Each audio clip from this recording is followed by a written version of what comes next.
Olá, alunos do terceiro ano, professora Luciana de matemática, e vamos dar prosseguimento ao estudo de probabilidade. Na aula de hoje, veremos a união de dois eventos.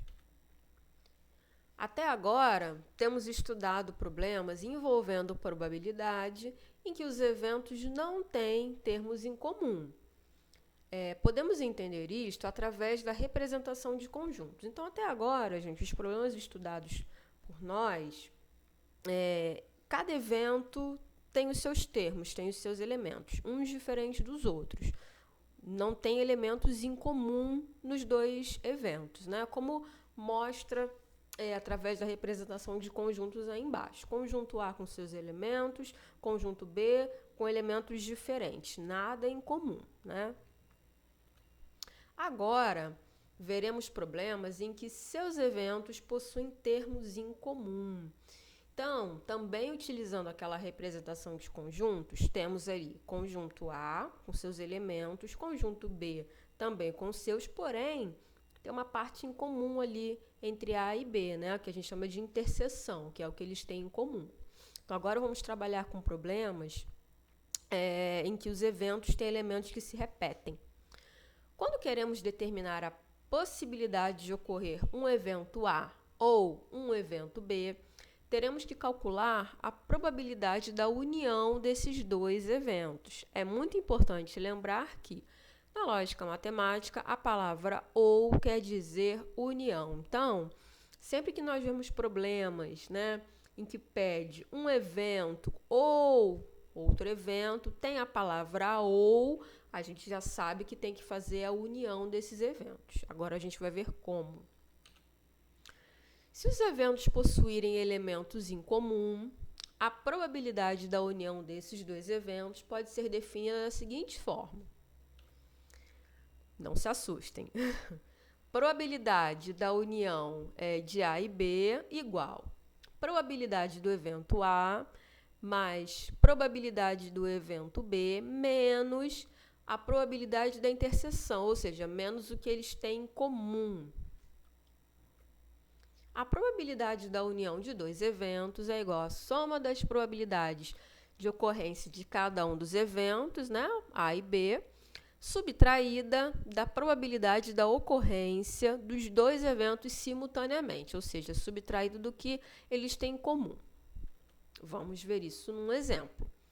Qual é a probabilidade de se jogar um dado e se obter um número par ou um número múltiplo de 3. Então, tem o ou ali, Tenho dois eventos, um evento é um número par, outro evento número múltiplo de 3, e entre eles o ou. Apareceu o ou, união de dois eventos. Como sempre, vamos iniciar através do cálculo do espaço amostral, que é o total de possibilidades, Vamos lançar um dado. Um dado tem 6 faces. Então, temos como possibilidades aí de sair da face voltada para cima, qualquer uma das 6 faces, de 1 a 6, Então, número de elementos desse espaço amostral, 6, porque são 6 faces que um dado tem. Agora, vamos ver o cálculo do número de elementos dos eventos pedidos. Temos 2 eventos. Vamos ver o primeiro. Ocorrência do número par. Olhando lá as faces de um dado, que é de 1 a 6, quais delas são números pares? 2, 4 e 6, Então, esse primeiro evento tem 3 elementos. Vamos ver agora o segundo evento. O segundo evento que está lá no enunciado é um número múltiplo de 3. Então, voltando lá no espaço amostral, conjunto U, Quais desses números são múltiplos de 3, ou seja, são divisíveis por 3 ali entre as faces de um dado? Apenas o 3 e o 6, São os únicos ali que a gente divide por 3 e dá um valor exato. Então, o número de elementos da ocorrência desse número múltiplo de 3, 2. Então, ali já determinamos, os elementos e o número de elementos de cada uma das ocorrências, de cada um dos eventos. Agora, vamos substituir naquela fórmula que nós vimos no slide anterior. Probabilidade de A união B igual probabilidade do evento A. Probabilidade do evento A. Lembra quando a gente começou a fazer probabilidade? Para a gente calcular essa probabilidade, na parte de cima, a gente coloca o número de elementos do evento, na parte de baixo, o total, que é o espaço amostral. Então, nessa primeira parte da fórmula, probabilidade do evento A. O evento A é a ocorrência do número par, né? E ali nós vimos que está separadinho aí, são 3 elementos que tem esse evento A. Então, quando eu for colocar em forma de probabilidade, na parte de cima fica o 3, na parte de baixo o 6, que é o número de elementos do espaço amostral, tá bom? Mais. Agora ali, probabilidade do evento B. O evento B é a ocorrência do número múltiplo de 3. Vimos que esse evento tem 2 elementos, né? São 2 números que satisfazem essa regrinha. Então, quando eu for colocar em forma de probabilidade, na parte de cima o 2, na parte de baixo o 6, que é o espaço amostral. Agora, menos a probabilidade do A interseção B, interseção que eles têm em comum. Olhando ali os conjuntos A e B, a gente observa que eles têm um elemento em comum, que é o 6, né? O 6 aparece tanto no conjunto A quanto no conjunto B. Então, essa subtração é exatamente o número de elementos que eles têm em comum. Nesse caso, eles têm apenas um elemento em comum, que é o 6. Então, é esse valor que eu vou diminuir aí, né? Colocando em forma de probabilidade, na parte de cima o 1, na parte de baixo o 6. Por que o 1 na parte de cima? Porque é apenas um elemento, apenas um número que eles têm em comum. Se fossem 2 números ali repetidos nos 2 conjuntos, aí seria o 2 em cima. Se fossem 3 elementos repetidos nos 2 conjuntos, teríamos o 3 na parte de cima, ok? A gente observa que todas as 3 frações, né, têm o mesmo denominador, que é o 6. Então, fica mais fácil da gente fazer esse cálculo. Denominadores iguais, é só repeti-lo e somar os numeradores, somar ou subtrair, enfim. Vou começar aí somando as 2 frações. Vou repetir o 6 embaixo e somar os números de cima. 3 mais 2 em cima fica 5 e o 6 na parte de baixo. Menos 1 sobre 6. A gente vai repetir o 6 embaixo e subtrair em cima. 5 menos 1, 4/6. Transformando, né, fazendo essa divisão do 4 por 6, 0,6666, ou passando para porcentagem, a gente anda com a vírgula 2 casas, 66,66%. Olha só, gente, essa é a forma clássica de resolução. Essa é a forma que, se vocês pesquisarem livros, em sites, é a forma que vocês mais vão encontrar para resolução. Porém, eu prefiro resolver de uma outra forma, que eu acho mais simples. Então, no próximo slide, eu vou repetir esse problema fazendo uma outra resolução, fazendo a resolução que eu prefiro fazer. Vocês podem escolher a forma que acharem melhor, tá? Eu acho que a próxima é mais simples. Mas, enfim. Então, agora vou resolver esse mesmo problema de um outro modo. O início é igualzinho, só ali a parte final é que é um pouquinho diferente, tá? Então, repara, o mesmo problema. Qual é a probabilidade de se jogar um dado e se obter um número par ou um número múltiplo de 3? Começaremos pelo espaço amostral, lançamento de um dado. O dado tem 6 faces, né? As faces 1, 2, 3, 4, 5, 6. Portanto, o número de elementos do espaço amostral, 6. Espaço amostral total, né? Agora, cálculo do número de elementos dos eventos pedidos. O primeiro evento que pede ali no enunciado é o número par, né? A ocorrência de um número par. Dentre as faces de um dado, os números pares que aparecem, 2, 4 e 6. E aí, o número de elementos desse evento, 3. 2, 4 e 6, 3 elementos. Próximo evento pedido, número múltiplo de 3, está lá no enunciado. Nas faces de um dado, né, de 1 a 6, os números que nós temos que são múltiplos de 3, ou seja, quando a gente divide por 3 dá um número exato, é o 3 e o 6 somente. Então, esse evento tem apenas 2 elementos, né? E aí, a forma como eu costumo resolver. Então, vamos observar. qual ou quais elementos os conjuntos A e B têm em comum? Apenas os 6, né? Tem apenas os 6 em comum, não tem outro elemento em comum.